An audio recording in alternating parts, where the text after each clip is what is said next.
नमः विष्णुपदाय कृष्णप्रेष्ठाय भूतले श्रीमते भक्तिवेदांत स्वामिनिति नामिने। नमस्ते सारस्वती देवे गौरवाणी प्रचारिणे निर्विशेष शून्यवादी पाश्चात्य देशतारिणे। हरे कृष्ण। आज আমরা ভগবত গীতার একটি শ্লোক ধরে আলোচনা করব। 15 নম্বর অধ্যায় ভগবত গীতা যথাযথ 15 নম্বর অধ্যায়। এখানে অনেকে কথা বলছেন, যারা ভলেন্টিয়ার আছেন একটু সাহায্য করবেন, কেউ যেন কথা না বলে। 15 নম্বর অধ্যায় 7 নম্বর শ্লোক। সবাই আমার সঙ্গে সঙ্গে বলুন। মমৈ বংশ জীবলোকে জীবভূত সনাতন মনঃ ষষ্ঠানীন্দ্রিয়াণি প্রকৃতিস্থানি কর্ষতি। মমৈ বংশ জীবলোকে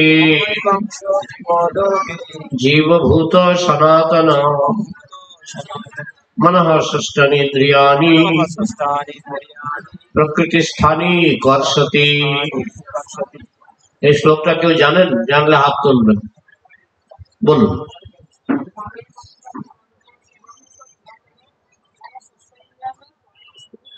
ভেরি গুড, খুব ভালো। আর কেউ বলবেন? হাত তুলবেন। এই শ্লোকটা যদি কেউ জানেন হাত তুলবেন। হরে কৃষ্ণ। তো এখানে কৃষ্ণ বলছেন, একটা টেবিল পাওয়া গেল না, আমি বইটা রাখবো কোথায়, গ্রন্থটা রাখবো কোথায়? ল্যাপটপ খুলে রাখতে হবে। একটা টেবিল এগুলি 3 দিন আগে জোগাড় করতে হয়। এটা একটা হলো নাকি? এটা একটা হলো নাকি? অদ্ভুত। এগুলি 3 দিন আগে জোগাড় করতে হয়। ঠিক আছে। তো কৃষ্ণ বলছেন, মমৈ বাংশ জীবলোকে জীবভূত সনাতন। সব জীব হচ্ছে আমার সনাতন অংশ। সব জীব হচ্ছে আমার সনাতন অংশ। সনাতন মানে কি? ঠিক আছে, একটা চাদর দিচ্ছি। সনাতন অংশ। সনাতন মানে কি জানেন? আমাদের ধর্মকে বলা হয় সনাতন ধর্ম।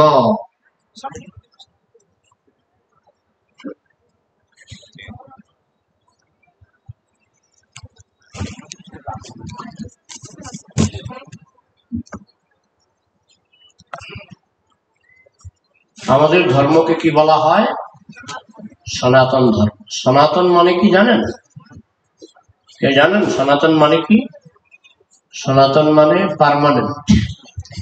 পার্মানেন্ট মানে নিত্য। দুটো জিনিস, একটা হচ্ছে টেম্পোরারি আর একটা হচ্ছে পার্মানেন্ট। কিছু কিছু ধর্ম আছে টেম্পোরারি, বুঝেছেন? আমি এখন একটা ধর্ম নিলাম, তারপরে ধর্ম পরিবর্তন করলাম। অনেক আছে না, হিন্দু থেকে বৌদ্ধ হয়, বৌদ্ধ থেকে খ্রিস্টান হয়, খ্রিস্টান থেকে মুসলমান হয়, মুসলমান থেকে হিন্দু হয়, আছে না? তার মানে কি? টেম্পোরারি, পাল্টাচ্ছে পাল্টাচ্ছে।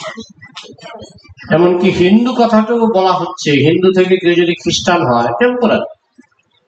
কিন্তু কিছু কিছু ধর্ম আছে পাল্টানো যায় না। কিছু কিছু ধর্ম আছে পাল্টানো যায় না। যেমন দেহের ধর্ম। দেহ মরবে, দেহটা কি হবে? মরবে। আমি যদি বলি আমার দেহটা মরবে না, পাল্টানো যাবে? ভগবান আইন করেছেন দেহটা মরবে। আমি যদি বলি আমার দেহটা মরবে না, হবে? হবে না। যে জিনিস পাল্টানো যায় না সেটাকে বলা হয় সনাতন। যেমন জলের ধর্ম নিচের দিকে যাওয়া। জলের ধর্ম কোন দিকে যাওয়া? এমন নয় যে মুসলমান জল উপরের দিকে যাবে, খ্রিস্টান জল ডান দিকে যাবে, বৌদ্ধ জল বাম দিকে যাবে, এমন না। পৃথিবীর সমস্ত জল নিচের দিকে যাবে। এটা হচ্ছে জলের ধর্ম। যে ধর্মকে পাল্টানো যায় না সেটাকে বলা হয় সনাতন, আর যে ধর্মকে পাল্টানো যায় সেটাকে বলা হয় অনিত্য ধর্ম, অনিত্য। তা আমাদের যে ধর্মটা, এটাকে বলা হচ্ছে কি ধর্ম? সনাতন। হিন্দু শব্দটা গীতাতে নাই। গীতার কত নম্বর শ্লোকে হিন্দু শব্দটা আছে? নাই। ভাগবতে 18,000 শ্লোক আছে, 18,000 শ্লোকে হিন্দু শব্দটা নাই, সনাতন শব্দটা আছে। বেদে হাজার হাজার লক্ষ লক্ষ শ্লোক আছে, শ্লোক না, তাদের মানে সংস্কৃত বৈদ্য, তো সেখানেও কিছু কিছু শ্লোকও আছে, তো সেখানেও হিন্দু শব্দটা নাই। ঋগ্বেদ, অথর্ববেদ, যজুর্বেদ, সামবেদ, কোন বেদে হিন্দু শব্দটা নাই। কিন্তু হিন্দু শব্দটা কি করে উৎপন্ন হলো? বিদেশিরা সিন্ধু নদীর কিনারে যারা বাস করত তাদেরকে অনেকে সিন্ধু উচ্চারণ করতে পারত না, তারা উচ্চারণ করত হিন্দু। অনেকে এখনো, আপনি বিভিন্ন জায়গায় যান, আমি অনেক জায়গায় শুনেছি 7 টাকা, 7 টাকাকে কি বলে জানেন? হাত টাকা, হাত টাকা। অনেক জায়গায় আমি শুনেছি দন্তস্বর উচ্চারণ করতে পারে না। তো সিন্ধু ওইটা দন্তস্বর উচ্চারণ করতে পারতো না কিছু কিছু বিদেশি, তারা ওইটার নাম দিল হিন্দু। তো সিন্ধু নদীর কিনারে যারা বাস করত তাদেরকে তারা বলতো হিন্দু। ওই থেকে হিন্দু শব্দটা জগতে এসেছে। তো হিন্দু মানে সিন্ধু, আর সিন্ধু একটা নদী। তো কোন নদীর ধর্ম তো আর আমরা বলতে পারি না যে আমাদের ধর্মটা নদী, এটা তো আমরা বলতে পারি না। ওরা নদীর কিনারে থাকতো, সিন্ধু নদীর কিনারে থাকতো বলে ওদেরকে বলা হতো সিন্ধু বা হিন্দু। কিন্তু আমাদের শাস্ত্রে নাই। অনেকে বলে শাস্ত্রে আছে, কোথায়? কোন শাস্ত্রে? নাম বলুন। আমাদের প্রধান শাস্ত্র হচ্ছে 18টা পুরাণ, 4খানা বেদ, গীতা, ভাগবত, ওইসব জায়গায় হিন্দু শব্দটা নাই। তাই আমাদের ধর্মের নামটা আগে বুঝতে হবে। আমাদের ধর্মের নাম হচ্ছে সনাতন ধর্ম, আর সনাতন ধর্ম পাল্টানো যায় না, কারণ সনাতন মানে কি? পার্মানেন্ট। সনাতন মানে কি? পার্মানেন্ট। এখন আমাদের দেখতে হবে পার্মানেন্ট ধর্মটা কি। সেটা কৃষ্ণ ব্যাখ্যা করেছেন। কৃষ্ণ বলছেন সমস্ত জীব হচ্ছে আমার অংশ। আমরা কার অংশ? কৃষ্ণের অংশ। যারা দেবতা তাদের অনেক অনেক হাত থাকে, কারো 4 হাত, কারো 10 হাত। যারা স্বর্গের দেবতা, আমাদের কয় হাত? 2 হাত। কারণটা কি জানেন? কারণ স্বর্গের দেবতারা নারায়ণের ভক্ত। নারায়ণের কয় হাত? 4 হাত, তাই এদের বেশিরভাগই 4 হাত। স্বর্গের দেবতাদের বেশিরভাগই, এমনকি স্বর্গে অনেক দেবী আছে 4 হাত, বুঝেছেন? 4 হাতের বেশিও আছে। আবার ভগবানেরও অনেক রূপ আছে যেখানে হাত বেশি। সহস্র শীর্ষা পুরুষা সহস্রাক্ষ সহস্র, বলা হচ্ছে ভগবানের 1000 হাত। সহস্র মানে 1000, ভগবানের 1000 হাত। তো এখন কারো যদি 4 হাত হয়, বুঝবেন সে নারায়ণের ভক্ত হবে। সে কার ভক্ত হবে? নারায়ণের ভক্ত হবে। আর কারো যদি 2 হাত হয়, সে কার ভক্ত হবে? কৃষ্ণের ভক্ত, বুঝেছেন? কৃষ্ণের ভক্ত হবে, কারণ আমরা হচ্ছে কৃষ্ণের অংশ। বাইবেলে একটা কথা আছে, man is made in the image of God. এটা আমরা মানি। Man is made in the image of God. মানুষকে তৈরি করা হয়েছে ভগবানের রূপের আদর। ভগবানের 2টো হাত, আমাদের 2টো হাত। ভগবানের চোখ কয়টা? 2টো, আমাদেরও 2টো। ভগবানের নাক আমাদের মতো, কৃষ্ণের নাক দেখবেন আমাদের মতো। কৃষ্ণের কান কয়টা? 2টো। আমরা যেহেতু ভগবানেরই অংশ এবং ভগবানেরই প্রতিবিম্ব। তাই আমরা কিন্তু নারায়ণের ভক্ত হয়ে বেশি সুবিধা পাবো না। নারায়ণের ভক্ত হয়ে সুবিধা পাবে তারাই যাদের 4 হাত। স্বর্গে অনেক দেবতা আছে যাদের 4 হাত, তারা সবসময় নারায়ণের পূজা করে, 4 হাতের পূজা করে। আর আমাদের যেহেতু 2 হাত এবং চেহারাটা কৃষ্ণের আদলে তৈরি। কৃষ্ণের হাতে আঙুল কয়টা? 5টা 5টা 10টা। আমাদের হাতে আঙুল কয়টা? 5টা 5টা 10টা। রোগ না হলে অনেকে আছে 6টা আঙুল নিয়ে জন্মা, এক হাতে 6টা আঙুল, এটা রোগ।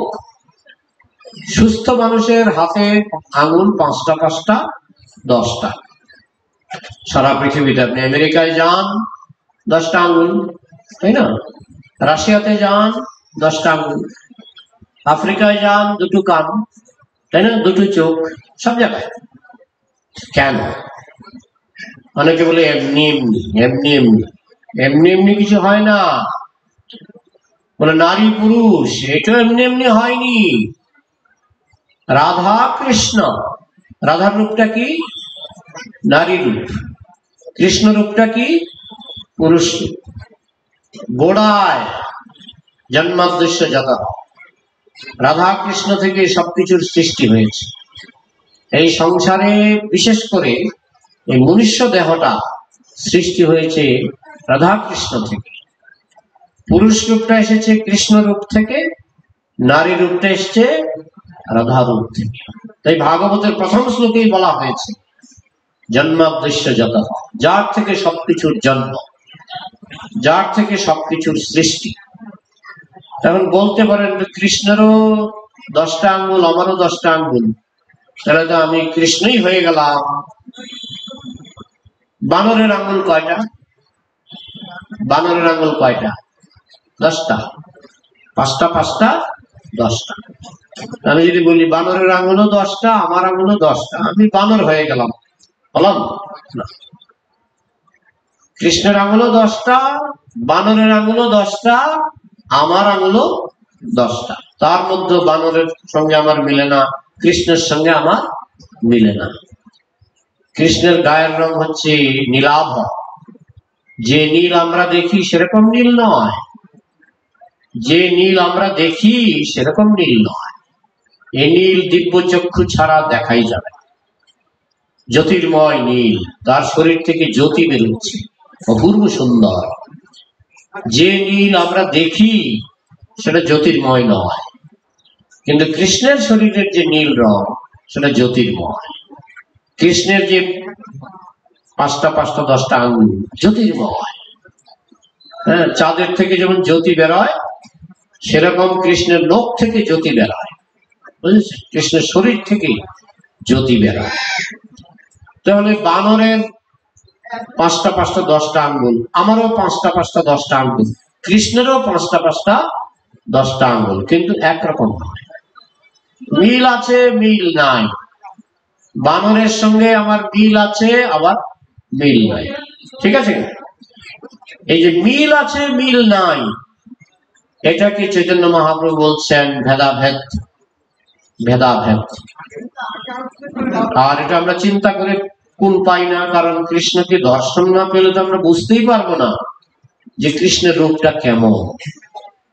দর্শন না পেলে আমরা বুঝতে পারবো? পারবো। এই জন্য চৈতন্য মহাপ্রভু বলছেন অচিন্ত। অচিন্ত মানে আমাদের ব্রেইন সেখানে পৌঁছায় না। অবাং মনস গোচর, আমাদের ব্রেইন সেখানে পৌঁছায় না। আমরা বুঝতে পারি না কৃষ্ণের রূপটা কেমন। কে বুঝতে পারবে? কিছুটা। কে বুঝতে পারবে? যে কৃষ্ণকে দর্শন করেছে। আমরা বেশিরভাগই আমরা কৃষ্ণ দর্শন করার সুযোগ পাইনি। আমরা বিগ্রহের মধ্যে বিভিন্ন রূপে কৃষ্ণের দর্শন পাই, মূর্তির মধ্যে। এছাড়া তো আমাদের কোনো আইডিয়া নাই কৃষ্ণ সম্পর্কে। আইডিয়া দেওয়ার জন্য ভগবান বিগ্রহ রূপে আমাদের সামনে এসেছেন, মূর্তি রূপে, শ্রীমূর্তি রূপে আমাদের সামনে এসেছেন। কিন্তু আমরা যদি কৃষ্ণকে দেখতে চাই তাহলে আমাদের কি চক্ষু দরকার? দিব্য চক্ষু। দিব্যং দদামি তে চক্ষু পশ্যমে রূপমৈশ্বরম। দিব্য চক্ষু ছাড়া কৃষ্ণের কোনরূপে দর্শন হবে না। এমনকি অর্জুন বিশ্বরূপ দেখেছিলেন দিব্য চক্ষু দিয়ে, কিন্তু কৃষ্ণকেও দেখেছিলেন দিব্য চক্ষু দিয়ে। না হলে দেখুন জরাসন্ধ কৃষ্ণকে দেখেছিলেন, কিন্তু কৃষ্ণকে দেখেও দেখেননি। শিশুপাল কৃষ্ণকে দেখেছিলেন, দেখেও দেখেননি। কংস কৃষ্ণকে দেখেছিলেন, দেখেও দেখেননি। তাহলে কৃষ্ণকে দর্শন করতে গেলে কি দরকার?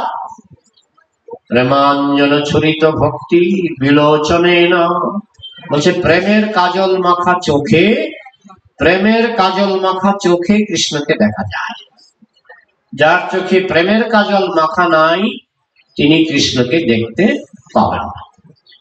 তো সেই কৃষ্ণ নিজে বলছেন এই সংসারে সবাই হচ্ছে আমার অংশ। আর এটা বাইবেলও স্বীকার করা হয়েছে। হ্যাঁ, মমই বাংশ জীবলোকে জীবভূত সনাতন, বাইবেলে বলা হয়েছে man is made in the image of God. মানুষকে তৈরি করা হয়েছে ভগবানের আদলে, হ্যাঁ, সুরতে, ভগবানের সুরতে, ভগবানের আদলে মানুষকে তৈরি করা হয়েছে। এবং মানুষের মধ্যে যা কিছু, মানুষের মধ্যে যা কিছু সব এসছে কৃষ্ণ থেকে। তাই প্রভুপাদ বলতেন তোমরা হচ্ছে লিটল কৃষ্ণ, তোমরা হচ্ছে লিটল কৃষ্ণ। তো কৃষ্ণের মধ্যে যা যা আছে মানুষের মধ্যে সবকিছুই আছে। পার্থক্য কি?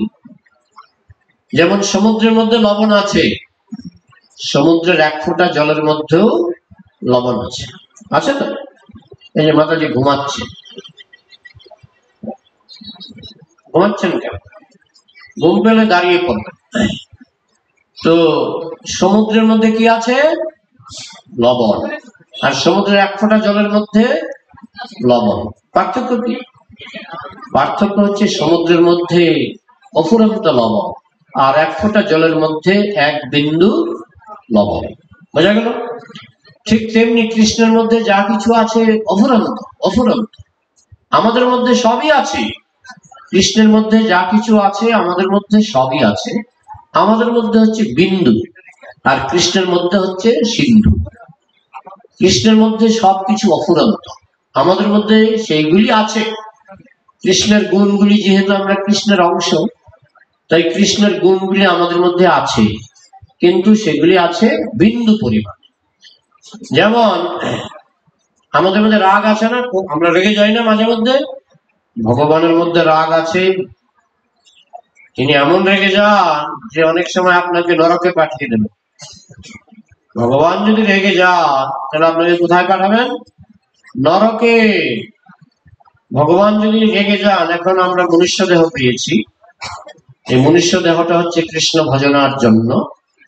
ভগবান যদি রেগে যান, কৃষ্ণ যদি রেগে যান, আপনাকে ছাগল বানিয়ে দেবে, কুকুর বানিয়ে দেবে, বাঘ বানিয়ে দেবে, বিড়াল বানিয়ে দেবে, শুকর বানিয়ে দেবে। বুঝছেন?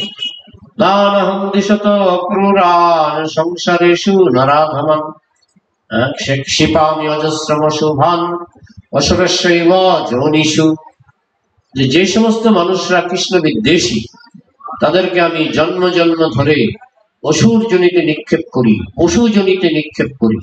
তারা পশু হয়ে জন্মাবে, অসুর হয়ে জন্মাবে, লক্ষ লক্ষ জন্ম ধরে। কয় রকমের জন্ম আছে জানেন তো? 84 লক্ষ রকমের জন্ম। প্রত্যেক প্রজাতির মধ্যে কোটি কোটি আছে, কোটি কোটি, কিন্তু প্রকার কয়টা? 84 লক্ষ প্রকার। 84 লক্ষ রকমের দেহ ভগবান এই জেলখানার মধ্যে সৃষ্টি করেছেন। এই জেলখানার মধ্যে ভগবান 84 লক্ষ রকমের দেহ সৃষ্টি করেছেন। তার মধ্যে সর্বশ্রেষ্ঠ দেহ কোনটা? যে দেহটা কৃষ্ণের সঙ্গে মিলে, যে দেহটা কৃষ্ণের সঙ্গে মিলে, রাধার সঙ্গে মিলে, সেই দেহটা হচ্ছে সর্বশ্রেষ্ঠ। তো সেই দেহটা কি? মনুষ্য দেহ। দুর্লভ মানুষং জন্ম। এই মনুষ্য জন্মটা হচ্ছে দুর্লভ, অতি দুর্লভ, সুদুর্লভ। লব্ধা সুদুর্লভমিদং বহু সম্ভবান্তে মানুষ্যং অর্থদম অনিত্যম অপিহ ধীরা তূর্ণম যতেত ন পতেত অনুমৃত্যু যাবন। নিঃশ্রেয়সায় বিষয় খলু সর্বতঃ স্যাৎ। লব্ধা সুদুর্লভম, একটা হচ্ছে দুর্লভ, আরেকটা হচ্ছে সুদুর্লভ। পার্থক্য কি? দুর্লভ মানে সহজে পাওয়া যায় না, আর সুদুর্লভ মানে আরো কঠিন। সুদুর্লভ পাওয়াই যায় না, রেয়ারেস্ট অফ দ্য রেয়ার, বুঝেছেন? পাওয়াই যায়। এই মনুষ্য জন্মটা হচ্ছে এমন একটা জন্ম, এটা দুর্লভের থেকেও দুর্লভ। আর ভগবান এই দেহটা সহজে দেন না, কারণ এই দেহটার সঙ্গে দায়িত্ব চলে আসে। অন্য দেহে দায়িত্ব নাই। কুকুরের জন্ম পেলে কুকুরের কোনো দায়িত্ব নাই, বিড়াল, পশু পাখি, এদের কোনো দায়িত্ব নাই। কিন্তু মনুষ্য দেহ পাওয়ার সঙ্গে সঙ্গে ভগবান দায়িত্ব দিয়ে দেন। কি দায়িত্ব? তুমি আমার মতো দেহ পেয়েছ, এবার আমার ভজনা করো। তো মানুষ কি করে? মনে করে যে কি করব, কোথায় যাব, এখানে তো বেশি দিন থাকবো না। এই জায়গাটার নাম যেন কি? চাকদা নাকি? কদমতলা। কদমতলা। কদমতলায় কয়দিন থাকবেন? কত কোটি বছর থাকবেন? কদমতলায় কত কোটি বছর থাকবেন? 10 কোটি বছর থাকতে পারবেন? 5 কোটি? কত? 500 বছর? বিদ্যুৎ ঝলকানির মতো। আকাশে বিদ্যুৎ কতক্ষণ থাকে? এই আছে এই নাই, তাই না? নিঃশ্বাসের বিশ্বাস নাই। তো এই কদমতলায় আপনারা বেশি দিন থাকতে পারবেন না, যত বড়ই ফ্ল্যাট করুন না কেন, যত বড়ই বিল্ডিং করুন না কেন। এখান থেকে কৃষ্ণের শক্তি, মৃত্যু সর্বহরশ্চাহম, আমি হচ্ছি মৃত্যু, কৃষ্ণ বলছে। অনেকে বলে আমি কৃষ্ণকে বিশ্বাস করি না। বলে ভাই, তুমি মৃত্যুকে বিশ্বাস করো তো? অ্যাজ শিওর এজ ডেথ, মৃত্যুর মতো নিশ্চিত। এই সংসারে অনেক কিছুই অনিশ্চিত, কিন্তু মৃত্যুটা খুব নিশ্চিত। কে মৃত্যুকে বিশ্বাস করে না? সবাই মৃত্যুকে বিশ্বাস করে নাকি? আপনি ভাবছেন আমার মৃত্যু হবে না? মৃত্যুকে সবাই বিশ্বাস করে। আর কৃষ্ণ বলছেন আমি হচ্ছি মৃত্যু। মৃত্যু হচ্ছে কৃষ্ণের একটি রূপ। বিশেষ করে যারা ভগবানকে শ্রদ্ধা করে না, মানে না, ভগবান বিদায়ের সময় মৃত্যু রূপে আসেন। বলে ভক্তের কি মৃত্যু হয় না? ভক্তের মৃত্যুটা একটু অন্যরকম। পদ্ম পাতায় যেমন জল স্পর্শ করে না, মৃত্যু ভক্তকে বিচলিত করতে পারে না। পদ্ম পাতায় যেমন পদ্ম পাতা জলেই থাকে, কিন্তু জল তাকে স্পর্শ করতে পারে না।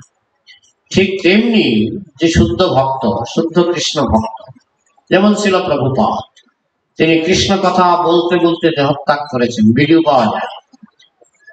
একেবারে দেহত্যাগের শেষ মুহূর্ত পর্যন্ত ভাগবত অনুবাদ করতে করতে দেহত্যাগ করেছেন, ভিডিও পাওয়া যায়, ইউটিউবে পাওয়া যায় ভিডিও। তো মৃত্যু তাকে স্পর্শ করতে পারে। দেহটা মনে হচ্ছে নষ্ট হয়ে গেছে, দেহ তো নষ্ট হবেই, কিন্তু আত্মা, আত্মা, আমরা হচ্ছি কৃষ্ণের অংশ। মানে কি? এই দেহটা তো একটা পোশাক। হ্যাঁ, আমার এই যে সোয়েটারের 2টা হাত কেন বলুন তো? সোয়েটারের 2টা হাত কেন? আমার কি 3টা হাত না 4টা হাত? 2 হাত। তাই আমার সোয়েটারের কয় হাত? 2 হাত। চিন্ময় দেহে আমরা চিন্ময় আত্মা, চিন্ময় রূপে আমাদের 2 হাত। তাই রক্ত মাংসের যে দেহটা, যেটা হচ্ছে একটা পোশাক, বা সাংসি জীর্ণানি যথা বিহায়, হ্যাঁ, রক্ত মাংসের দেহটা হচ্ছে আত্মার পোশাক। এটা আমি নই। রক্ত মাংসের দেহটা আমি নই। যেমন আমার সোয়েটারকে আমি সোয়েটার থেকে পৃথক, ঠিক সেই রকম আমি দেহ থেকে পৃথক। কিন্তু দেহের রূপটা আমার আত্মার রূপের আদলে। আত্মারও 2 হাত, তাই দেহের 2 হাত, কিন্তু দেহটা হচ্ছে একটা পোশাক। তো ভগবান এই যে দুর্লভ মনুষ্য জন্ম দিয়েছেন, তিনি আমাদের কাছে কিছু প্রত্যাশা করেন। কুকুর জন্মে, বিড়াল জন্মে তিনি আমাদের কাছে কিছু প্রত্যাশা করেন না। কারণ কুকুর জন্ম, বিড়াল জন্ম, পশু পাখির জন্ম, এগুলি কর্মফল। পাপ করলে পশু পাখি হয়ে জন্মাতেই হবে। সারাদিন ঝগড়া করলে কি হয়ে জন্মাবেন? কুকুর হয়ে জন্মাবেন। বুঝেছেন? নোংরা খেতে চাইলে কি হয়ে জন্মাবেন? নোংরা যদি খেতে চান, অনেকে খায়, পচা গলা খায়, কি হয়ে জন্মাবেন? শুকর, শুকর হয়ে জন্মাবেন। বুঝেছেন? তো আপনি যেরকম আপনার মনোভাব, যেরকম কর্ম, যেরকম মানসিকতা, ভগবান আপনাকে সেরকম জন্ম দেবে। যারা খুব হিংসুটে, পরের জন্মে তারা কি হয়ে জন্মাবে? সাপ, সাপ হয়ে জন্মাবে। যারা মাংস ছাড়া কিছু খেতেই পারে না, মাংস ছাড়া চলেই না, তারা পরের জন্মে কি হয়ে জন্মাবে? বাঘ, সিংহ। বাঞ্ছা কল্পতরু ভগবান আপনার বাঞ্ছা পূর্ণ করার জন্য 84 লক্ষ রকমের দেহ সৃষ্টি করেছেন। কি বাঞ্ছা আছে আপনার? সমস্ত বাঞ্ছা, বাঞ্ছা কল্পতরু ভগবান পূর্ণ করবেন। কিন্তু সব বাঞ্ছা তো ভালো নয়, সব বাঞ্ছা ভালো নয়। যেমন নোংরা খাওয়ার বাঞ্ছা, নোংরা খাওয়ার বাঞ্ছা হলে কৃষ্ণ আপনাকে শুকরের দেহ দান করবে। যত খুশি পারো নোংরা খাও, নোংরাই তোমার কাছে ভালো লাগবে। নোংরা খেতে এমন টেস্ট লাগবে যে তুমি লেজ লাগবে, তাই না? তো ভগবান সমস্ত আত্মার বাঞ্ছা পূর্ণ করেন। কিন্তু মনুষ্য দেহ যখন আমরা পাই, তখন ভগবান আমাদের কাছে একটা প্রত্যাশা করেন। কি প্রত্যাশা করেন? যে এবার তোমাকে সুদুর্লভ মনুষ্য জন্ম দিলাম, এবার তুমি এমন ভাবে কর্ম করো যাতে আমার কাছে ফিরে আসতে পারো। যদ্গত্বানুনিবর্তন্তে তদ্ধাম পরমং। ভগবান নানান রকমের সুবিধা সৃষ্টি করেছেন। যারা একটু পুণ্য কাজ করে তারা কোথায় যায়? স্বর্গে। কিন্তু পুণ্য ফুরিয়ে গেলে ক্ষীণে পুণ্যে মর্তলোকম বিশক্তি। স্বর্গটা হচ্ছে দার্জিলিং এর মতো। অনেক সময় গরমের সময় এখানকার মানুষ দার্জিলিং বেড়াতে যায়, 15 দিন 1 মাস থাকে, টাকা ফুরিয়ে গেলে আবার কর্মক্ষেত্রে চলে আসে, তাই না? তো মনুষ্য জন্মটা হচ্ছে কর্মক্ষেত্র, স্বর্গটা হচ্ছে ভোগক্ষেত্র। কুকুর জন্ম ভোগক্ষেত্র, কর্মক্ষেত্র নয়। বিড়ালের জন্ম ভোগক্ষেত্র, কর্মক্ষেত্র নয়। গাছপালার জন্ম ভোগক্ষেত্র, কর্মক্ষেত্র নয়।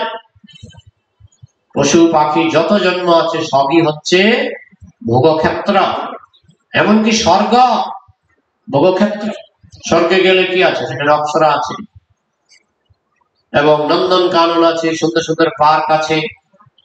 তো সেখানে পুণ্য করলে, পুণ্য মানে কি? মনে করুন আপনি কিছু লোককে টাকা পয়সা দিলেন, কিছু গরিবকে দান দক্ষিণা করলেন, কিছু রক্ত দান করলেন, আপনি কোথায় যাবেন জানেন? মৃত্যুর পর কোথায় যাবেন? আপনি একটা স্কুল তৈরি করলেন, একটা হাসপাতাল তৈরি করলেন, মৃত্যুর পর কোথায় যাবেন বলুন তো? স্বর্গে যাবেন। মৃত্যুর পর স্বর্গে যাবেন। কিন্তু পুণ্য ফল ফুরিয়ে যায়। পুণ্য ফল ফুরিয়ে গেলে ক্ষীণে পুণ্যে মর্তলোকম বিশন্তি। পুণ্য ফল শেষ হওয়ার সঙ্গে সঙ্গে আবার পৃথিবীতে জন্ম। আবার যদি বেশি পাপ করেন নরকে চলে যাবেন। মাঝামাঝি পাপ করলে পশু পাখির জন্ম হবে। বেশি পাপ করলে কোথায় যাবেন? নরকে। মাঝামাঝি পাপ করলে পশু পাখির জন্ম হবে। পুণ্য করলে হয় মানুষ জন্ম অথবা স্বর্গে জন্ম হবে। কিন্তু স্বর্গে গিয়েও তো আপনার লাভ নেই। স্বর্গে কিছু বছর থেকে, সেটা হতে পারে 10,000 বছর, হতে পারে লক্ষ বছর স্বর্গে থাকবেন, কারণ আত্মা তো মরে না। আত্মা হচ্ছে সনাতন। এই জন্য আমাদের ধর্মকে বলা হয় সনাতন ধর্ম। তো আপনি স্বর্গে গেলেন, স্বর্গে গিয়ে সেখানে 10 লক্ষ বছর কাটালেন, ফুর্তি করলেন অপ্সরাদের সঙ্গে। আপনি ফুর্তি করলেন। নন্দন কানন পার্ক আছে, খুব সুন্দর পার্ক। তো সেই পার্কে আপনারা খুব আনন্দ করলেন। সেখানে খাবার পাওয়া যায় অমৃত। স্বর্গে কি পাওয়া যায়? অমৃত। অমৃত খেলেন। সেখানে সরষের তেল দিয়ে রান্না হয় না, সব কিসে রান্না হয় স্বর্গে জানেন? বিশুদ্ধ ঘি, পিওর কাউ ঘি, বিশুদ্ধ গাওয়া ঘি দিয়ে স্বর্গের রান্না হয়। আর এই রেশন চাল স্বর্গে পাওয়া যায় সব গোবিন্দভোগের থেকেও বেশি। ও স্বর্গের চাল গোবিন্দভোগের থেকেও, বাসমতির থেকেও অনেক সুস্বাদু। তো সেই সব আপনারা ভোগ করতে পারবেন স্বর্গে গেলে। কতদিন? যতদিন আপনার পুণ্য জমানো থাকে। 1,00,000 টাকা নিয়ে দার্জিলিং গেলেন, 1,00,000 টাকা শেষ হলো, দার্জিলিং থেকে আবার চাকদা ফিরে আসবে, মদনপুরে ফিরে আসবে। তো কিছু পুণ্য নিয়ে স্বর্গে গেলেন, পুণ্য ফুরিয়ে গেল, অপ্সরা টপ্সরা সব শেষ। তখন আবার পৃথিবীতে পুনর্জন্ম হবে। আবার পৃথিবী থেকে যে আবার স্বর্গেই যাবেন এমন কোনো কথা নাই। যদি পাপ করেন পশু দেহ পেতে পারেন, বেশি পাপ করলে নরকে চলে যাবেন। নরকও, সেখানেও কিন্তু আপনি চিরদিন থাকবেন না। নরকটাও কিন্তু পার্মানেন্ট নয়। নরকে কতদিন থাকবেন? যতদিন আপনার পাপ আছে। পাপ শেষ, নরক থেকে ছুটি।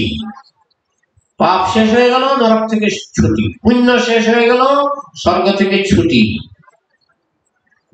তো নরক থেকে ছুটি হওয়ার পর আপনাকে পশু জন্ম পায়, পাপের কিছু অবশেষ থাকে। তো নরকে গিয়েও পূর্ণ পাপটা পূর্ণরূপে যখন নষ্ট হয় না, তখন পৃথিবীতে এসে কিভাবে হয়? যেমন একটা লোক নরকে গেল, হ্যাঁ কথা নয়, একটা লোক নরকে গেল, নরকে গিয়ে সে যমদূত তাকে খেতে দেয়, এই তুমি পায়খানা খাও। তো সে বলে আমি কি করে পায়খানা খাবো? আমি তো আগে বাসমতি চালের পোলাও খেতাম, আমি এখন পায়খানা কি করে খাই? খেতেই হবে। পিটিয়ে পিটিয়ে তাকে পায়খানা খাওয়ায়। কিন্তু নরকে এমনই ভগবান এমনই সুবিধা করে দিয়েছে, পায়খানা খেলেও তার রোগ হয় না, মানে মৃত্যু হয় না। রোগ হতে পারে, মৃত্যু হবে না। নরকে ভগবান এমন কিছু সুবিধা করেছেন। নরকের দেহটার নামই হচ্ছে যাতনা দেহ। যাতনা মানে যন্ত্রণা। নরকে আপনি যন্ত্রণা পাবেন কিন্তু মৃত্যু হবে। এমনকি গরম তেলে সিদ্ধ করলেও মৃত্যু হবে। পাপ ভুগতে ভুগতে ভুগতে ভুগতে যখন পাপ খণ্ডন হবে, হ্যাঁ, তখন তো আপনি ওই বাসমতি চালের পোলাও খেতেন, কিন্তু নরকে গিয়ে কি খেতে দিল? পায়খানা খেতে। তো 10 লক্ষ বছর পায়খানা খাওয়ার পর তখন সে পায়খানা ভালোবাসে।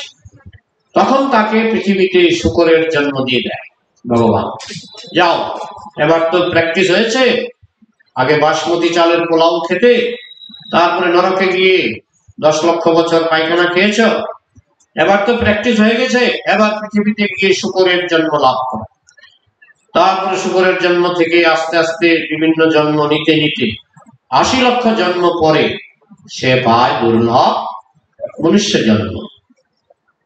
এখন এই দুর্লভ মনুষ্য জন্মে সে কি করবে? সে যদি মনে করে আমি পাপ করবো, আবার সব পশু জন্ম হবে, আবার নরকে যাবে। সে যদি মনে করে আমি পুণ্য করব, তাহলে আবার স্বর্গে যাবে। তাহলে স্বর্গে গেলেও তো তার আবার পুনর্জন্ম হবে। তাহলে স্বর্গে গিয়েও লাভ নাই। তাহলে মনুষ্য জন্মের লক্ষ্য কি হওয়া উচিত? অনেকে কেউ যখন মারা যায়, শ্রাদ্ধের চিঠিতে লেখে স্বর্গীয়। আরে কত বড়, এটা বাহাদুরি নয়। স্বর্গে গেছে আবার ফিরে আসবে, তাই না? কোথায় গেলে আর ফিরে আসবো না, কে বলতে পারবেন? হাত তুলুন। কোথায় গেলে আর ফিরে আসবো না? গোলক ধাম, বৈকুণ্ঠ, কৃষ্ণ ধাম, কিংডম অফ গড, কৃষ্ণ ধাম। তবে সমস্যা হচ্ছে কৃষ্ণ ধামে গেলে অপ্সরা পাবেন না। কৃষ্ণ ধামে গেলে অপ্সরা পাবেন না। কি পাবেন? কিছু তো একটা পেতে হবে। যে জিনিসটা পাবেন সেই জিনিসটা সম্পর্কে আমাদের কোনো ধারণাই নাই। সেই জিনিসটা শাস্ত্রে বলা হয়েছে প্রেমামৃত। কি পাবেন? প্রেমের অমৃত। প্রেমের অমৃত। আমরা মনে করি, শুকর মনে করে পায়খানাটাই অমৃত, তাই না?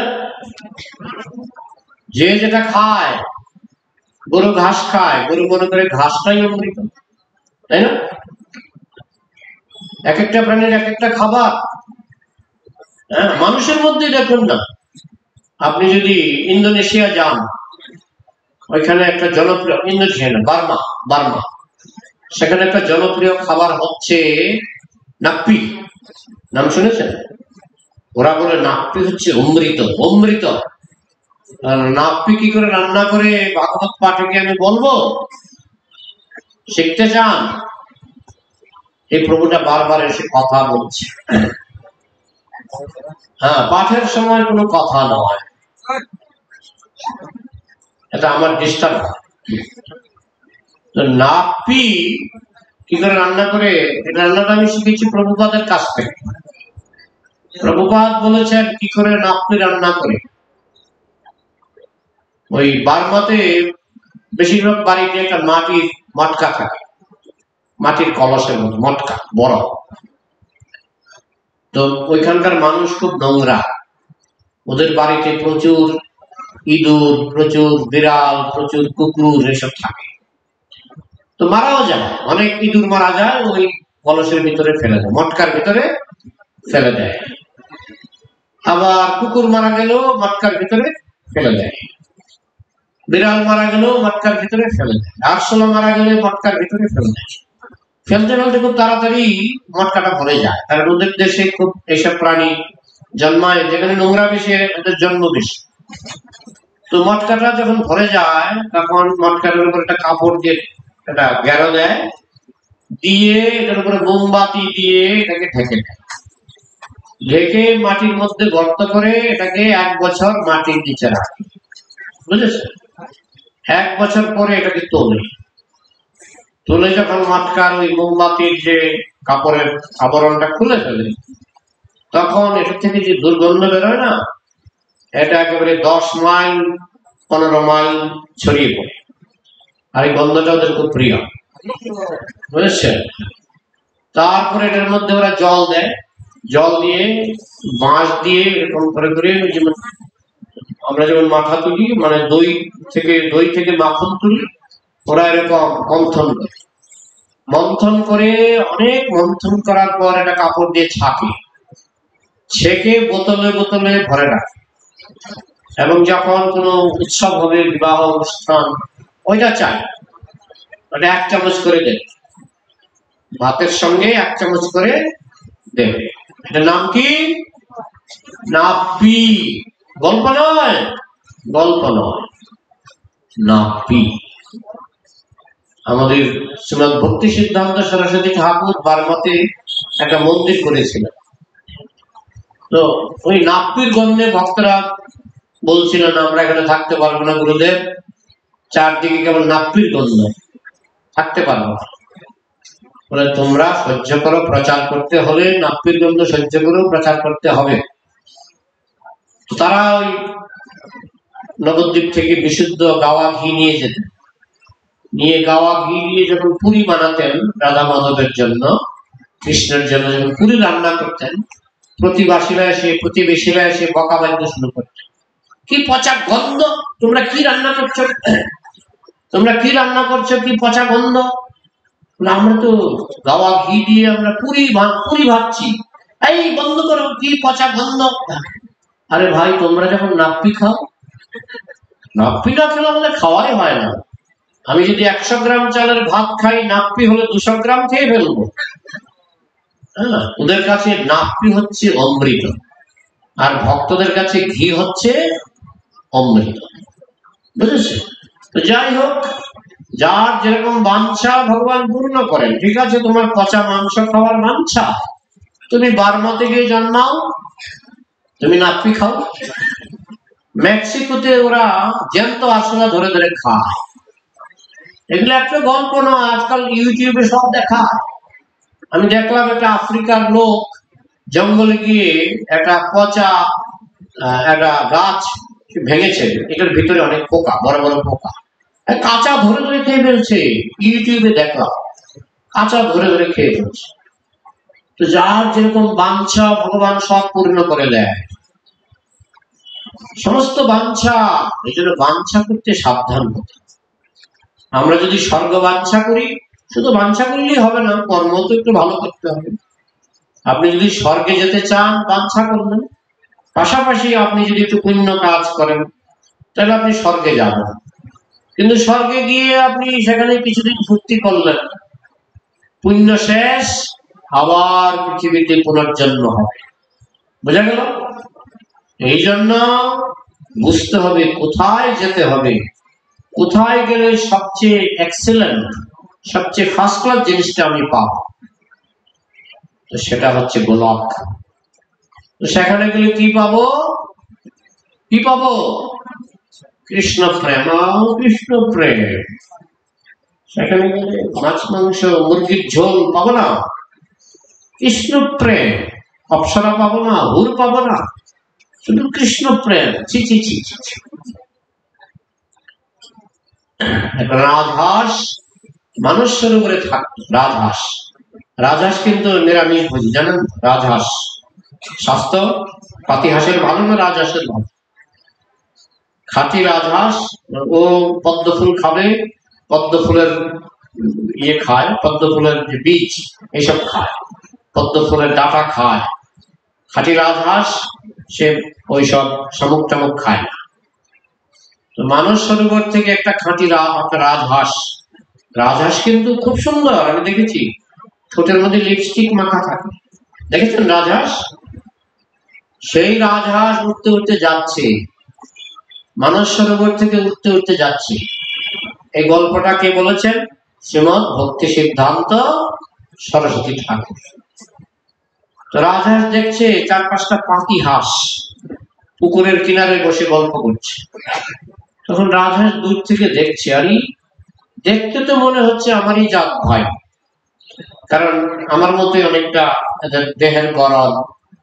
তো রাজহাঁস আকাশ থেকে নামলেন, নেমে জিজ্ঞেস করছেন, তোমরা কে গো? পাতি হাঁসগুলি বলছে, আমরা, আমাদের বলে পাতি হাঁস, আমরা এই পুকুরে থাকি, এই পাশের বাড়িতে আমরা সন্ধ্যাবেলায় চলে যাই, সারাদিন পুকুরে আমরা খেলা করি, খাওয়া দাওয়া করি।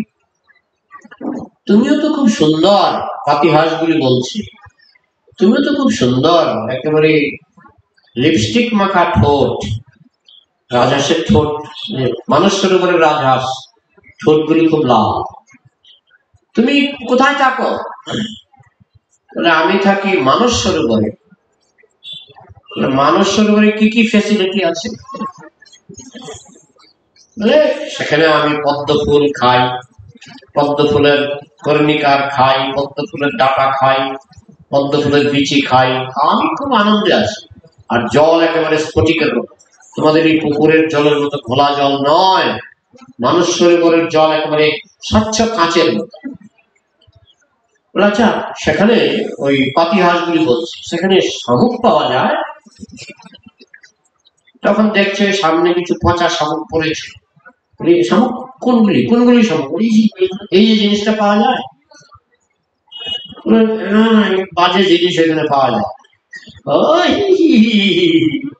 তোমার তোমার মানুষ সরোবরে শামুক পাওয়া যায় না? ছি ছি ছি ছি ছি। কে যাবে সেখানে?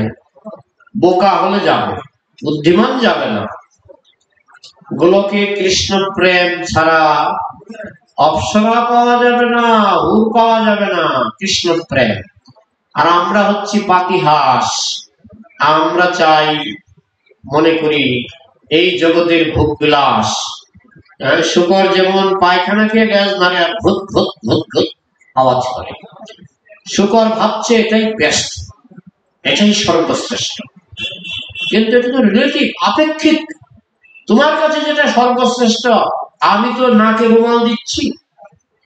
হে শুকর ভাই, তুমি পায়খানা খেয়ে লেজ নাড়ছো আর খুদ খুদ আওয়াজ করছো, আনন্দ পাচ্ছ, আমি তো নাকে রুমাল দিচ্ছি, আমার তো বমি হচ্ছে। ঠিক তেমনি আমাদের ভোগ বিলাস দেখে দেবতারা বমি করে, স্বর্গের দেবতারা বমি করে, আর স্বর্গের ভোগ বিলাস দেখে বৈকুণ্ঠবাসীরাও বিরক্ত হয়। তাহলে আপেক্ষিক। কিন্তু শুকর মনে করে আমারটাই বেস্ট, মানুষ মনে করে আমারটাই বেস্ট, স্বর্গের দেবতারা মনে করে আমারটাই বেস্ট। কিন্তু আসল বেস্ট কোনটা? এটা শাস্ত্রে বলা হয়েছে। আসল বেস্ট হচ্ছে কৃষ্ণ প্রেম। আর প্রেম মানে সেবা। আমি কৃষ্ণকে ভালোবাসবো, কৃষ্ণের সঙ্গে আমার প্রেম হবে, তার সেবা করব না, বাবা ছেলেকে বলছে, বাবা আমি তোমাকে ভালোবাসি, তোমার কোনো কাপড় চোপড় আমি কিনে দেবো না, তোমার বইপত্র আমি কিনে দেবো না, কিন্তু আমি তোমাকে ভীষণ ভালোবাসি। ওটা কি প্র্যাকটিক্যাল প্রেম? প্র্যাকটিক্যাল প্রেম। আমি যদি কৃষ্ণকে ভালোবাসি, কৃষ্ণের জন্য মালা গাঁথবো, কৃষ্ণের জন্য রান্না করব, তাই তো, কৃষ্ণের গুণগান করব, ওটা হচ্ছে প্র্যাকটিক্যাল কৃষ্ণ প্রেম। তো সেই প্র্যাকটিক্যাল কৃষ্ণ প্রেম কি জিনিস এখন আমরা পাতিহাস, পাতিহাস আমাদের কাছে এখন শামুক ভালো লেগে গেছে, তাই আমরা রাজহাঁসের মহিমা বুঝতে পারি। ঠিক তেমনি এই সংসারে থেকে আমরা কৃষ্ণ প্রেমের মহিমা বুঝতে পারি না। তাই আমরা ভাবি দূর, ওইখানে হুর পাওয়া যাবে না, অপ্সরা পাওয়া যাবে না, তাই এখানে গিয়ে কি লাভ। পাতিহাস গুলি ভাবছিল যে মানুষ শুরু করে শামুক, পচা শামুক পাওয়া যায় না, কি লাভ। একবার দেবরাজ ইন্দ্র গুরুদেবের অভিশাপে শুকর হয়েছে, জানেন? স্বর্গের রাজা ইন্দ্র একবার বৃহস্পতির চরণে, বৃহস্পতি হচ্ছেন তার গুরুদেব, বৃহস্পতির চরণে অপরাধ করেছিলেন। তখন বৃহস্পতি অসন্তুষ্ট হয়েছিলেন, সেই অপরাধে দেবরাজ ইন্দ্র হয়ে গেলেন শুকর। শুকর হয়ে ড্রেনের মধ্যে পচা জল পায়খানা টায়খানা খাচ্ছে। আগে স্বর্গে কি খেতেন? অমৃত। স্বর্গে কি খেতেন? অমৃত। পৃথিবীতে এসে একটা শুকরীর সঙ্গ করে তার 4-5টা বাচ্চা হলো। তখন বৃহস্পতি বললেন, দেখো আমার শিষ্য ইন্দ্র কত কষ্টে আছে, ঠিক আছে তাকে ক্ষমা করে দিলাম, হে ব্রহ্মা তুমি ইন্দ্রকে নিয়ে আসো। তখন ব্রহ্মা গেলেন ইন্দ্রের কাছে। ইন্দ্র তখন কি হয়ে আছেন? শুকর, তার 4-5টা বাচ্চা, একটা শুকরী স্ত্রী শুকরী। তো ব্রহ্মাকে দেখে ইন্দ্র তো রেগে গেলেন, শুকর, শুকর রূপী ইন্দ্র রেগে গেলেন, হে তুমি কি আমার বাচ্চাগুলিকে মারতে এসছো নাকি? হ্যাঁ, তুমি এখানে কি করতে এসছো? ঘট ঘট ঘট ঘট, এখান থেকে ভাগো। তো ব্রহ্মা দেখছেন ইন্দ্রের অবস্থা তো কাহিল, মায়াগ্রস্ত হয়ে সে ট্রেনের মলমূত্র খাচ্ছে, সে মনে করছে ভালো আছে। আর সে যখন স্বর্গে ছিল সে তখন অমৃত খেত। তখন ব্রহ্মা বললেন, আরে তুমি তো স্বর্গের রাজা, তুমি তো সেখানে অমৃত খেতে, তুমি এখানে ট্রেনের জল খাচ্ছ। তো শুকর বারবারই ব্রহ্মাকে মারতে আসে। ব্রহ্মা দেখলেন এভাবে তো হবে না, ব্রহ্মার কমণ্ডলের জলের খুব পাওয়া। ব্রহ্মা কমণ্ডল থেকে জল নিয়ে শুকরের দেহে ছিটিয়ে দিলেন। তখন তার একটু জ্ঞান হলো, এই তুমি কে হে, কোথা থেকে এসছো? যে আমি ব্রহ্মা, আমাকে ভুলে গেছ? তুমি তো ইন্দ্র, তুমি দেবরাজ ইন্দ্র, গুরুদেবের অভিশাপে তুমি শুকর হয়েছ। তো কি কি বলতে চাও বলো? তুমি স্বর্গে খেতে অমৃত, ডেলি তোমার রাজভোগের থালায় অমৃত তুমি খেতে, আর এখানে তুমি মলমূত্র খাচ্ছ। তখন বলছে স্বর্গে এগুলি পাওয়া যায় না। ইন্দ্র জিজ্ঞেস করছে, বলে না না, স্বর্গে এসব মলমূত্র এসব খাবার পাওয়া যায় না। ইন্দ্র বলছে তাহলে কে যায়?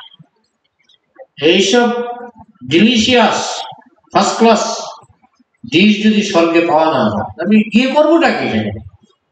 তাহলে তুমি তো অমৃত পাবে, দূর অমৃত। আমার কাছে যে মলমূত্র পাচ্ছি কত টেস্টি। তখন ব্রহ্মা দেখলেন বোঝানো যাচ্ছে না। তখন ব্রহ্মা তার বাচ্চাগুলিকে মেরে ফেললেন।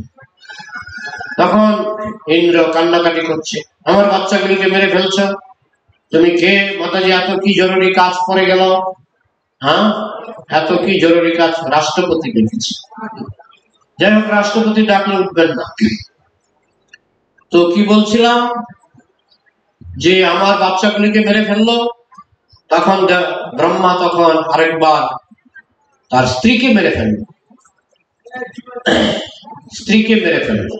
এগুলি অসম্মান, এইভাবে পালানো, তার স্ত্রীকে মেরে ফেলল, বুঝেছেন?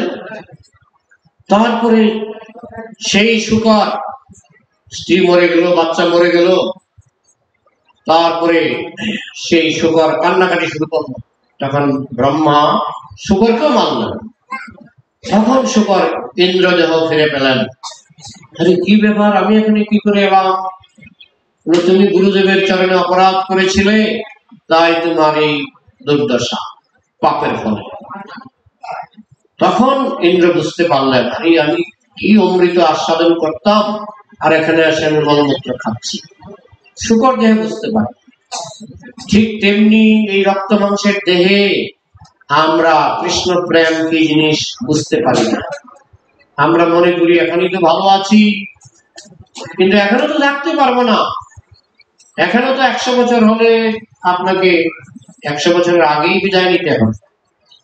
থাকতে চাইলেও থাকতে পারবেন না। এজন্য যারা বুদ্ধিমান তারা এখানে থাকতে চান না। তারা কোথায় যাবেন? স্বর্গে না গোলকে? গোলকে। তো গোলকে যেতে গেলে সহজ রাস্তাটা দেখিয়েছেন চৈতন্য মহাপ্রভু। খুব সহজে যাতে আপনি গোলকে যেতে পারেন সে রাস্তা দেখিয়েছেন চৈতন্য মহাপ্রভু। এনেছি ঔষধি মায়া নাসিবার লাগি, হরি নাম মহামন্ত্র লও তুমি মাগি। হরে কৃষ্ণ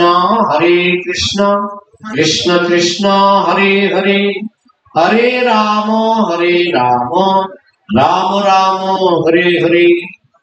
এই হরিনাম করবেন, তাহলে মায়াকে জয় করা সহজ হবে। আর কি কিছু নিয়ম কানুন? কৃষ্ণের সংসার কর ছাড়ি অনাচার। কৃষ্ণের সংসার কর ছাড়ি অনাচার। কৃষ্ণ ভগবত গীতায় বলেছেন যে বুদ্ধ শরণমন্নিচ্ছ কৃপণা ফলহাতম। তুমি তোমার বুদ্ধিকে অ্যাপ্লাই করো, সেন্টিমেন্টকে অ্যাপ্লাই করলে চলবে না, আবেগকে অ্যাপ্লাই করলে চলবে না। কি অ্যাপ্লাই করতে হবে? বুদ্ধি। যেই জন কৃষ্ণ ভজে সে বড় চতুর, যেই জন মায়া ভজে সে হয় ফতুর। কৃষ্ণ নাম হরিনাম বড়ই মধুর, যেই জন কৃষ্ণ ভজে সে বড় চতুর, যেই জন মায়া ভজে সে হয় ফতুর। তাই আমরা মায়ার ভজনা করে এই দুর্লভ মনুষ্য জন্ম আমরা যে কোটি কোটি বছর পরে যে সুযোগ আমরা পেয়েছি, এই সুযোগ যেন হাতছাড়া না হয়। একবার হাতছাড়া হলে আবার কোটি কোটি বছর বসে থাকতে হবে। আবার সুযোগ পাবেন, কিন্তু কোটি কোটি বছর পরে। আর একবার যদি প্রলয়ের মধ্যে পড়ে যায়, তাহলে কত কোটি বছর যে মহাবিষ্ণুর শরীরে গিয়ে ঘুমিয়ে থাকতে হবে, আবার পুনরায় সৃষ্টি হবে, পুনরায় সুযোগ পাবেন, কিন্তু কোটি কোটি বছর লেগে যায়। তাই যারা বুদ্ধিমান তারা লোহা গরম থাকতে থাকতে পিটাতে হয়, তাই না? লোহা ঠান্ডা হয়ে গেলে পিটালে লাভ হবে? যে কর্মকারের দোকানে বাপ বেটা মিলে লোহা পেটায়, লোহাটা যখন লাল থাকে পিটায়। তখন যদি আপনি গিয়ে বলেন কর্মকার ভাই আমি একটা দা কিনবো, বলে আমরা দা বিক্রি করি না। বিক্রি ঠিকই করে। কেন বলছে বিক্রি করি না? লোহাটা গরম আছে, এখন না পিটালে লোহাটা মানে পিটিয়ে কাজ হবে না। যে মনুষ্য জন্মটা হচ্ছে এখন লোহা গরম আছে, এখন ঝোপ বুঝে কূপ মারতে হবে, এখন পিটাতে হবে, যাতে আপনি কোটি কোটি বছরের সমস্যা সমাধান করতে পারেন। না হলে কোটি কোটি বছর ধরে পুনর্জন্ম হবে, 84 লক্ষ জনি ভ্রমণ হবে, নরক গমন হবে, স্বর্গ গমন হবে, ও কোটি কোটি বছর ধরে আপনি ঘুরপাক খাবেন। তারপরে প্রলয় যদি আসে যায়, প্রলয় তো আসবেই। প্রলয় যদি আসে, আপনি মহাবিষ্ণুর শরীরে প্রবেশ করে সেখানে আরো যে কত কোটি বছর সেখানে ঘুমিয়ে থাকবেন, আবার পুনরায় সৃষ্টি হবে। যতদিন আপনি শুদ্ধ না হচ্ছেন ততদিন আপনাকে ঘুরপাক খেতে হবে। এই জন্য বুদ্ধিমানের কাজ হলো বুদ্ধ শরণমন্নিচ্ছ, বুদ্ধি সহকারে চলো, নিজের পায়ে কুড়াল না মেরে কৃষ্ণের পথে চলো। কৃষ্ণের সংসার করো ছাড়ি অনাচার। আর যারা সেটা করবে না, অতি চালাকের গলায় দড়ি, অতি চালাকের গলায় দড়ি। যাই হোক, প্রশ্নোত্তরের জন্য কিছু সময় রাখছি। হ্যাঁ, প্রশ্নোত্তরে আশা করি, প্রশ্নোত্তরে যদি আর 10 মিনিট বলেন তারপরে। এখন যেহেতু প্রশ্নোত্তরের মুড এসে গেছে, আপনারা প্রশ্ন করুন না, দেখবেন আমি সারা রাত বলবো। প্রশ্ন করুন, হাত তুলবেন, প্রশ্ন করবেন, আমি সারা রাত বলতে পারবো। কিন্তু আপনারা কেমন শুনবেন, কিছু বলবেন না, প্রশ্ন করুন, হাত তুলুন। যারা প্রশ্ন করবেন লজ্জা পাবেন না, ভয় পাবেন না।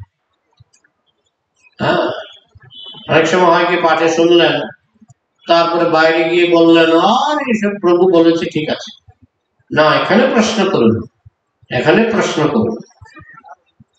বৈষ্ণব ঘোমটা দিয়ে কথা বলে না, প্রশ্ন করবেন, উত্তর পাবেন। বলুন কি প্রশ্ন আছে? এখানে অনেক ভক্ত হয়েছেন। বসুদেব নন্দন প্রভু না, ওনাকে ধন্যবাদ। উনি কত ভক্ত জামায়াত করেছেন, উনি খুব সুন্দর ভাবে, উনি তো সব পারেন, কীর্তনও পারেন, পাঠও পারেন, সবই করেন, আমি জানি। আপনারা ভাগ্যবান, ওনাকে পেয়েছেন। ওনাকে সহযোগিতা করুন আর প্রশ্ন করুন।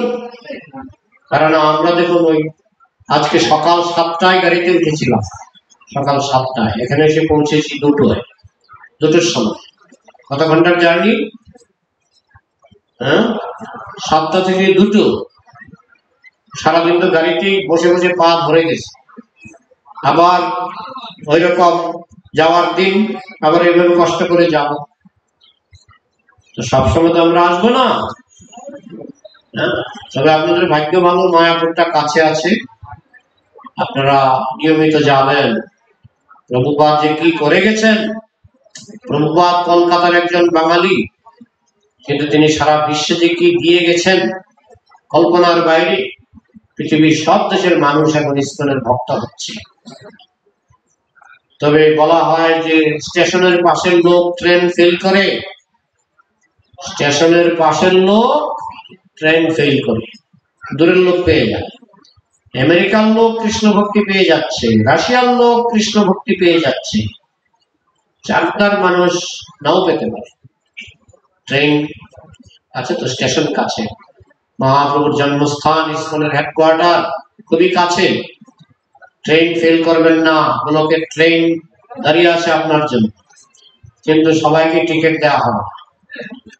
যারা কৃষ্ণের সংসার করে ছাড়ি অনাচার, তারা টিকিট পেয়ে যাবে, বুঝেছেন? তো যদি কোনো সন্দেহ থাকে আপনি প্রশ্ন করতে পারেন। আমরা তো সেই জন্যই এত জার্নি করে এত দূর থেকে আসলাম, সেই জন্যই, যাতে আপনাদের মনের প্রশ্ন আমরা যেন দূর করতে পারি। আমি জানি প্রশ্ন কেউ করে না, হঠাৎ করে একজন করে 10 জন করে, আমি দেখেছি সব জায়গায়। কেউ করে না, কেউ যদি সাহস করে করলো, তারপরে পর 10 জন 12 জন প্রশ্ন করুন। আমি যেহেতু এখন প্রশ্ন নিতে চাইছি, আপনারা প্রশ্ন করুন। যে আলোচনা হলো, বুঝতে পেরেছেন? হ্যাঁ, প্রশ্ন করুন, বলেন। এদিকের মানুষ তো খুব বুদ্ধিমান, বুদ্ধিমান মানুষ প্রশ্ন করবে না, তত হয় না। হাত তুলুন, দাঁড়ান, উঠে দাঁড়ান, প্রশ্ন করুন। এই যে মাতাজি প্রশ্ন করেন, আচ্ছা, এই মাতাজি অর্গানাইজ করছে। জীবে মায়াকে বশ করার কিছু পন্থা যদি কি করে আমরা মায়াকে বশ করতে পারি। কৃষ্ণ অনেক টিপস দিয়েছেন গীতাতে, যেমন আজকে যে বলছিলাম, বুদ্ধ শরণমন্নিচ্ছা কৃপণা ফলহেতভ, দুরনহি অপরং কর্ম বুদ্ধিযোগাৎ ধনঞ্জয়, বুদ্ধ শরণমন্নিচ্ছা কৃপণা ফলহেতভ। খুব সুন্দর প্রশ্ন করেছেন যে কি করে মায়াকে জয় করব। কৃষ্ণ বলেছেন দূরে নহি অবরং কর্ম। অবরং মানে পাপ, অবরং মানে পাপ, দূরে নহি অবরং কর্ম, পাপ থেকে বহু দূরে থাকবে। আগুনকে পেট্রোলের কাছে রাখা হয় না পেট্রোলকে আগুন থেকে দূরে রাখা হয়? দূরে রাখা হয়। কেন বলুন তো? কারণ পেট্রোলের একটা পাওয়ার আছে, চট করে আগুনে লেগে যাবে, তাই না? এই জন্য আগুন আর পেট্রোল 10 মাইল দূরে। পেট্রোল যদি এখানে থাকে আগুন থাকবে আর দূরে, তাই না? কাছে তো রাখবে না, পেট্রোলের কাছে তো আগুন রাখে না। তো কৃষ্ণ এই কথাই বলছেন, দূরে নহি অবরং কর্ম, পাপ থেকে 1000 মাইল দূরে থাক, কাছে থাকলেই পেট্রোলের মতো আটকাবে। যত পাপের লোভ, পাপের সুযোগ থাকবে আটকে যাবে। এই জন্য কৃষ্ণ বলছেন দূরে থাক, দূরে নহি অবরং কর্ম। অবরং কর্ম মানে পাপ কর্ম, পাপ কর্ম থেকে দূরে থাক। বুদ্ধি যোগা, কিভাবে? বুদ্ধি দিয়ে, যেটা কি আমার লস হচ্ছে না লাভ হচ্ছে, এই বুদ্ধিটা থাকতে হবে। একজন এসে বলল আপনি 10 লাখ টাকা জমা দিন, আপনি 3 মাসে 20 লাখ টাকা পেয়ে যাবেন। দেবেন? আমাকে 10 লাখ টাকা দিলে আমি 3 মাসে 20 লাখ টাকা দেব, আপনি দেবেন? দেবেন না, দেবেন না। ওই সারদা নারদা শুনেছেন? লোভে করে মানুষ দিয়েছে, পরে সব হারিয়েছে। অতি লোভে তাতি নষ্ট। আপনাকে সে বলবো, অনেকে আছে সে বলবো যে আমাকে জমা দিন, 3 বছরে আপনাকে ডবল দিন। পরে দেখা যায় আমার পাত্তাই পাওয়া যায়, কোথায় হারিয়ে যায়। সঞ্চয়নী বলে একটা সংস্থা ছিল, সঞ্চয়নী একটা সংস্থা ছিল, তখন আমি যাদবপুরে পড়াশোনা করতাম। সঞ্চয়নী, লোকে কোটি কোটি টাকা জমা দিল, সব হারিয়ে গেছে, একটা টাকাও পায়। আর ইদানিং হয়ে গেল কি সারদা নাকি ওই একই ব্যাপার, পুনরাবৃত্তি হয়। এই জন্য কৃষ্ণ বলছেন বুদ্ধি যোগা, বুদ্ধি দিয়ে জীবনটাকে চালাও, বুদ্ধি দিয়ে চালাও, না হলে নিজের পায়ে নিজে কোরাল মার। তুমি যদি পাপ কর্মে লিপ্ত হও, তোমার অধোগতি হবে, নরকে যাবে। পুণ্য কর্ম করলেও তুমি স্বর্গে গিয়ে বেশি দিন থাকতে পারবে না। তাই তোমাকে করতে হবে নববিধা ভক্তি।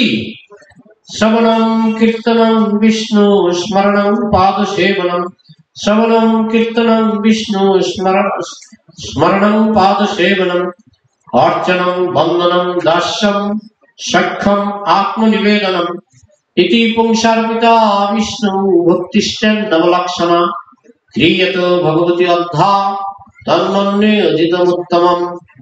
মায়াকে জয় করার 9টা পন্থা। শ্রবণম, প্রথমে কৃষ্ণ কথা শ্রবণ করতে হবে।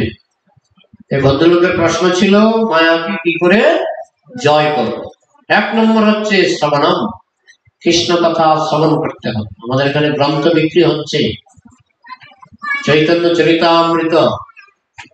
প্রভুপাদ বলতেন, লোকে বলে রসগোল্লা নাকি বেঙ্গলের মিষ্টি।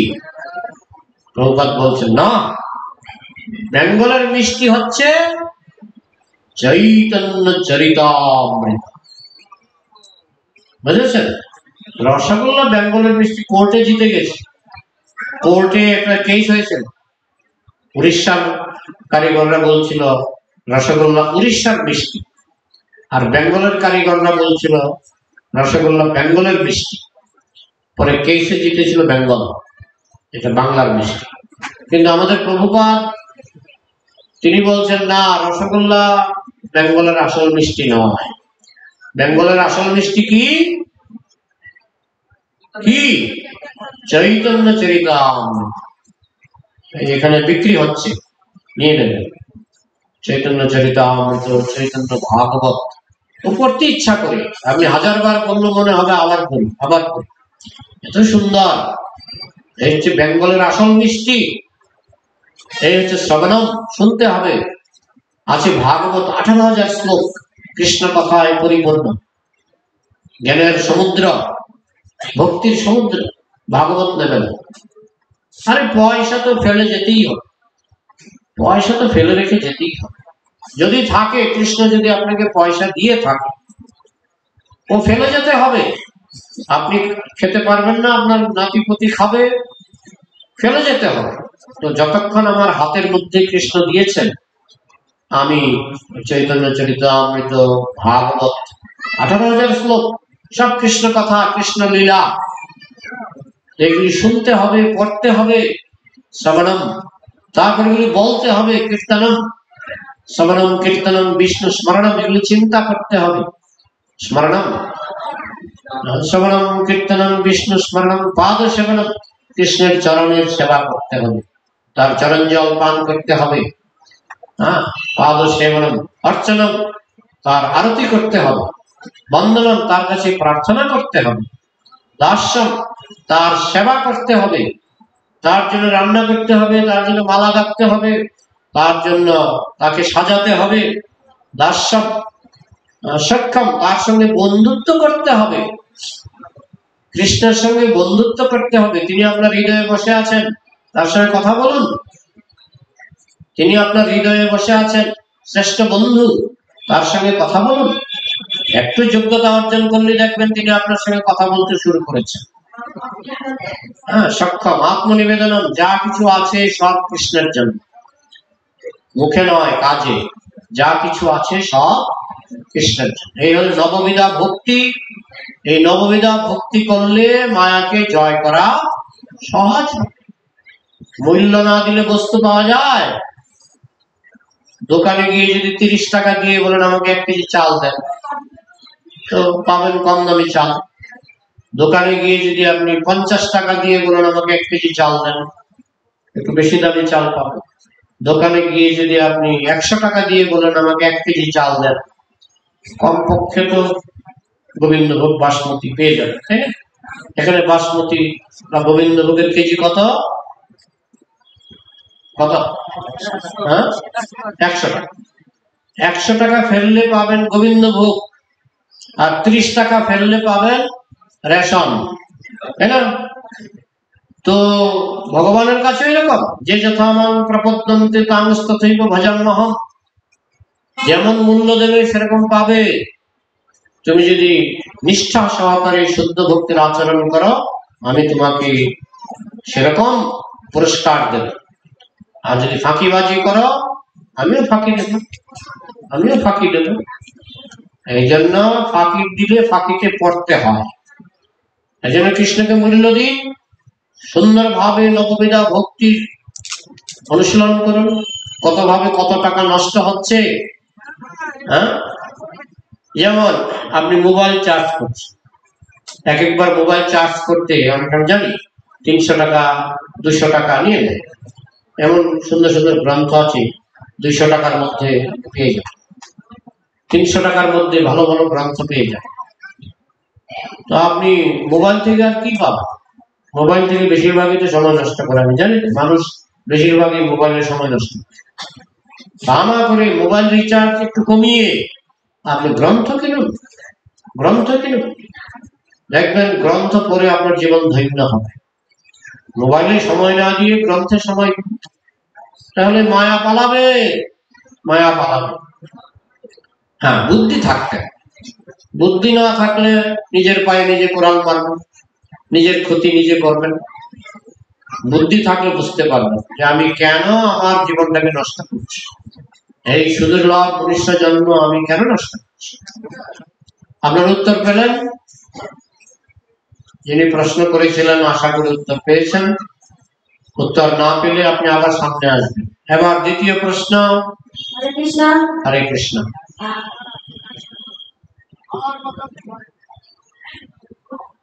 হরে কৃষ্ণ। হরে কৃষ্ণ। ভাবছিলাম যে আমরা জানি আপনার কোনো জন্ম হয় না, মৃত্যু হয় না, তাহলে ভগবান মানে আমরা এতগুলো আপত্তি করতে আসবো না, এগুলো মানে ভগবান কি একবার সৃষ্টি করেছেন নাকি এটা আমি বুঝতে পারি নাকি? এটা নিত্য। ভগবান সনাতন, আত্মার সংখ্যা সনাতন। ভগবান সনাতন, আত্মার সংখ্যা সনাতন। এমন নয় যে নতুন নতুন আত্মা সৃষ্টি হচ্ছে। আত্মা ছিল, আছে, থাকবে। ভগবান যেমন ছিলেন, আছেন, থাকবেন। কৃষ্ণ যেমন ছিলেন, আছেন, থাকবেন, আত্মাও সেরকম ছিলেন, আছেন, থাকবেন। ভগবান যেমন সচ্চিদানন্দ বিগ্রহ, আত্মাও সেরকম সচ্চিদানন্দ বিগ্রহ। নতুন নতুন আত্মা সৃষ্টি হচ্ছে না, কনস্ট্যান্ট আত্মা হচ্ছে, কনস্ট্যান্ট, নিত্য, পার্মানেন্ট, সনাতন। তাহলে আবার আপনার নেক্সট প্রশ্ন। আমি সেটাই বলতে চাইছি, এত যে আত্মা, মানে এগুলো কি জন্ম হয় না, মৃত্যুও হয় না, মানে এগুলো মানে কবে আমাদের এগুলো ভগবান সৃষ্টি করেছেন আত্মাগুলো, মানে সেইগুলো সৃষ্টি করেননি, এটা একটা বড় ভুল ধারণা যে ভগবান আত্মাকে সৃষ্টি করেছেন। সূর্য যতদিন সূর্যের কিরণ ততদিন, সূর্য যতদিন সূর্যের কিরণ ততদিন, কৃষ্ণ যতদিন কৃষ্ণ কণা ততদিন। এখন যদি প্রশ্ন করি কৃষ্ণ কতদিন, কৃষ্ণ নিত্য, কৃষ্ণ পার্মানেন্ট, আমরাও পার্মানেন্ট। আমরা হচ্ছি কৃষ্ণের পার্মানেন্ট অংশ, আমরা হচ্ছি কৃষ্ণের পার্মানেন্ট অংশ। আমাদের সৃষ্টি নাই, সৃষ্টির একটা শুরু আছে, একটা শেষ আছে, সৃষ্টি স্থিতি প্রলয়। আত্মার সৃষ্টি স্থিতি প্রলয় নাই, আত্মার সৃষ্টিও হয় না, ধ্বংস হয় না। আত্মা নিত্য, ছিল, আছে, থাকবে। ভগবান যেমন নিত্য, ছিল, আছে, থাকবেন, আত্মাও নিত্য এবং আত্মার সংখ্যা নিত্য। এমন না যে আত্মার সংখ্যা বাড়ছে বা কমছে, এমন না। যে আত্মা ভগবান যতদিন আছেন, মানে যতদিন আছেন মানে কি, তিনি চিরকাল আছেন। ভগবান চিরকাল আছেন, আমরাও চিরকাল আছি। আমাদের সৃষ্টি নাই, আমাদের সৃষ্টি নাই। আমি যদি বলি ভগবানের সৃষ্টি আছে, কি বলবেন? ভগবানের সৃষ্টি আছে? অনেকে বলে ভগবানকে কে সৃষ্টি করলো? ভগবানের সৃষ্টি নাই, আমারও সৃষ্টি নাই, আপনারও সৃষ্টি নাই। এটা সনাতন সিদ্ধান্ত, ভালো করে বুঝে নিন, ভালো করে হজম করুন। প্রশ্ন থাকলে আপনি হাজার প্রশ্ন করতে পারেন, আমরা উত্তর দেব, কিন্তু আত্মার সৃষ্টি নাই। আত্মার নাম্বার কনস্ট্যান্ট। পৃথিবীতে পরমাণুর নাম্বার কনস্ট্যান্ট। পৃথিবীতে কয়টা পরমাণু আছে, এই নাম্বারটা কনস্ট্যান্ট, এটা বাড়েও না কমেও না। আত্মার সংখ্যা কনস্ট্যান্ট, আত্মা বাড়েও না কমেও না। বোঝা গেল? এবার প্রশ্ন থাকলে বলুন যে তাহলে আত্মা যদি বাড়েও না কমেও না, তাহলে এমন এমন হয় কি করে? প্রশ্ন থাকলে বলুন। এখানে প্রশ্ন শেষ হয়নি, এখানে প্রশ্ন শেষ হয়নি। হ্যাঁ বলুন। প্রচুর হোক না, সূর্যের কিরণে অসংখ্য ফটন আছে, সূর্যের কিরণে অসংখ্য ফটন আছে, সংখ্যা প্রচুর। লক্ষ লক্ষ বছর ধরে সূর্যের কিরণ বিকীর্ণ হচ্ছে, প্রত্যেক কিরণে ফটন কণা বেরোচ্ছে। নতুন সৃষ্টি হয়নি, এটা আগেও ছিল। সেই ফটন কণা সূর্যের মধ্যে আগেও ছিল, সেটা শুধু প্রকাশ হচ্ছে। ঠিক তেমনি অসংখ্য আত্মা, সংখ্যাতীত হি চিৎকণা, সংখ্যাতীত হি চিৎকণা। চিৎকণা আত্মা সংখ্যার অতীত, গুণে শেষ করা যাবে না। সাহারা মরুভূমিতে কয়টা বালি আছে বলুন? সাহারা মরুভূমিতে কয়টা বালি আছে? গুণে শেষ করা যাবে। আত্মার সংখ্যা গুণে শেষ করা যাবে, আত্মার সংখ্যা গুণে শেষ করা যাবে, কিন্তু পার্মানেন্ট, কিন্তু নিত্য। বুঝতে পারলেন? জনসংখ্যা বাড়ে কমে, এটা নিয়ে অনেকে প্রশ্ন করে। জনসংখ্যা বাড়ে কমে, আত্মা অনন্ত কোটি ব্রহ্মাণ্ড থেকে, এক ব্রহ্মাণ্ড থেকে আরেক ব্রহ্মাণ্ডে, এক গ্রহ থেকে আরেক গ্রহে আত্মা যাতায়াত করে। জনসংখ্যা বাড়তেও পারে, কমতেও পারে। মশাগুলি 84 লক্ষ জনি ভ্রমণ করে মানুষ হয়, বাঘ 84 লক্ষ জনি ভ্রমণ করে মানুষ হয়, গরু 84 লক্ষ জনি ভ্রমণ করে মানুষ হয়। এরা 84 লক্ষ এক একটা স্তরে আছে, কেউ মাঝখানে আছে, কেউ নিচের দিকে আছে, কেউ সামনের দিকে চলে এসছে। যেমন গরু মৃত্যুর পরে সে মানুষ হয়, বানর মৃত্যুর পরে সে মানুষ হয়, বাঘ সিংহ মৃত্যুর পরে সে মানুষ হয়। বাঘ সিংহ মৃত্যুর পরে হবে রাজসিক মানুষ, গরু মৃত্যুর পরে হবে সাত্ত্বিক মানুষ, বানর মৃত্যুর পরে হবে তামসিক মানুষ। তারা মৃত্যুর পরে মানুষ হচ্ছে। মশা মাছি সবই ক্রমে ক্রমে ক্রমে ক্রমে 84 লক্ষ জনি ভ্রমণ করে সবাই মানুষ হচ্ছে। জনসংখ্যা বাড়াটা কোনো আশ্চর্যজনক ব্যাপার না, জনসংখ্যা বাড়তেই পারে।